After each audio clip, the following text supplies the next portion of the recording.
They're two brothers who grew up dreaming of becoming jockeys and are now living that dream as Group 1 winning riders in two different parts of the world. Here's what we've got coming up on this edition of HK Direct.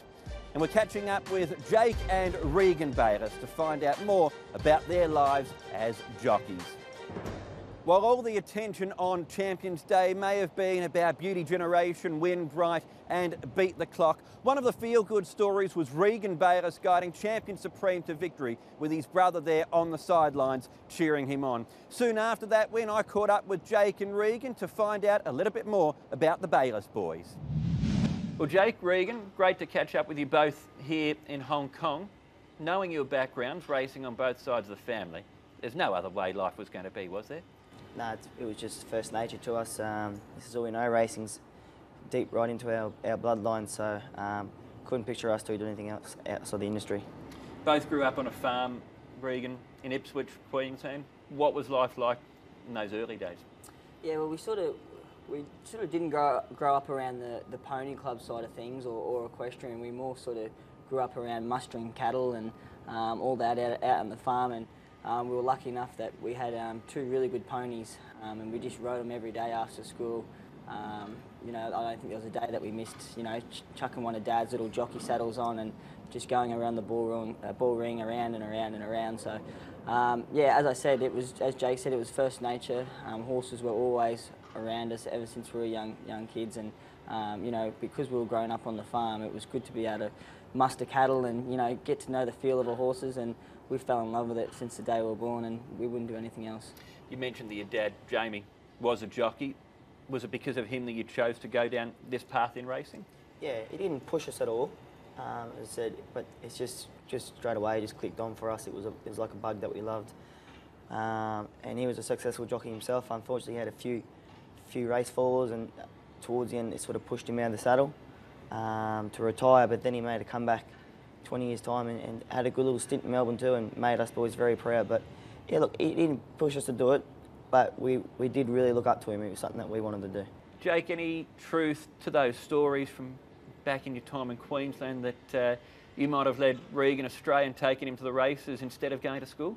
Yeah, exactly right. We were obviously at the same school as growing up, so on a Friday morning we used to try and make up a plan how to duck the gap early from school and just scrape in to make it for the last 2 or 3 races at Ipswich, which was Bundambo. So that our local race course is only a 30-second walk from the house. So we used to come up with some sort of nifty plan and never got caught, touch wood. So we were lucky enough with that. But as I said, racing was in our blood, and school was just only a little bit of an interest and part of life. But as soon as we get out of there, we were at the races. You're the younger one of the two, Regan. Was he a bad influence?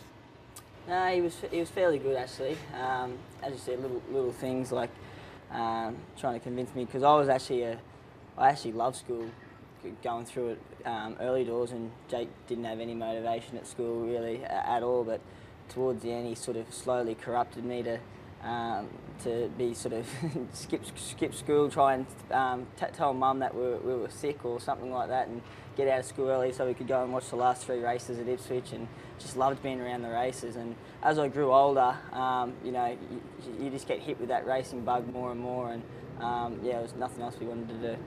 You've spent about the last 18 months or so on and off in New Zealand. Jake, 3 Group 1s in that time. Are you starting to really hit your straps as a rider, do you think? Yeah, most definitely. I think when I come out of my apprenticeship and was probably in Melbourne for a month after, so got a phone call from Mike Moroney, and he sat me down. He really wanted me to go to New Zealand for the carnival, and he said he's got some nice horses, and he just really wants me to just gain my feet and try and hit the ground running as soon as I got there, and that's what happened. And I think it was more a maturity thing. Like, I had to go there by myself and not rely on anyone. So I had to really sort of grow up, and it was sort of like a fresh start for me too. So I made sure I put my my best of myself forward and showed what I could really do. And with some nice horses under my belt too, it made my job easier. But I think I improved out of sight with my riding only because I had to, and the maturity side of things. So as I said, never 18 months ago, you know, you scratch yourself in the head and think, would I have ever ridden 3 Group 1s, you know, and 4 or 5 Group 2s. So it's something that I would never thought, but very, very proud of it. You're here in Hong Kong on holidays. We had a big day of racing on Sunday at Sha Tin, FWD Champions Day, one of the biggest days on the world racing calendar. You were there to cheer on Regan winning on Champion Supreme. To see your brother achieve that and be here for it, what was that like for you? Oh look, that was a family highlight for sure. We've had plenty of proud moments in our family. Obviously I've watched Regan ride Group 1s and he's watched me ride Group 1s, but to be down there on the winning post amongst the crowd, right in the atmosphere of Hong Kong here in Sha Tin, you know, I was a little bit nervous for him up the straight. He was just held up for a bit of run, but as soon as, you know, gave it the peach of a ride, and as soon as it got exposed, just hit it straps, and look, I was just full of joy. I was bouncing around like a lunatic, and no, it definitely made this holiday just complete. Champion Supreme, it's been a massive run from the back, storming home. He'll win. What a win this, Champion Supreme from almost last. And for you, Regan, not only to win on a big day like that, but then to return to scale, your brother's there, your girlfriend Sheridan's there, must have been pretty special. Yeah, it definitely was. Definitely wanted to, you know, obviously want to ride a winner, you know, all the time here. You know, but it's very satisfying getting winner, Jake being here. Obviously that was the last meeting he was going to be here before he went home, and had some nice chances on paper, and I knew Champion Supreme was a good chance, and it was good that he was able to prevail, and coming back to scale, and Jake and everyone was there. It was, as you said, it's a prestigious day on the Hong Kong racing calendar, so to get a winner on that day was probably a really big highlight in my career. That was your fourth winner here in Hong Kong. You've been here for a bit over a couple of months now. You're extended with your licence until the end of the season. Do you get a good feel for the way things are starting to roll for you now? Yeah, most definitely. Starting to get to know the tracks, each track, Happy Valley, Sha Tin.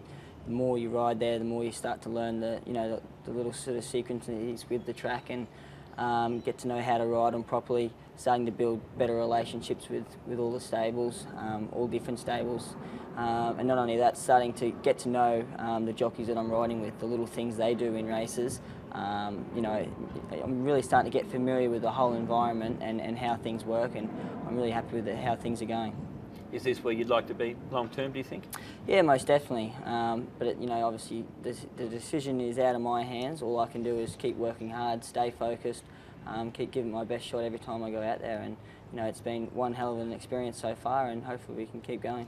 As two brothers who've grown up side by side together in the same profession, we know how competitive and how dangerous too race riding can be. What is it like when you two ride against each other?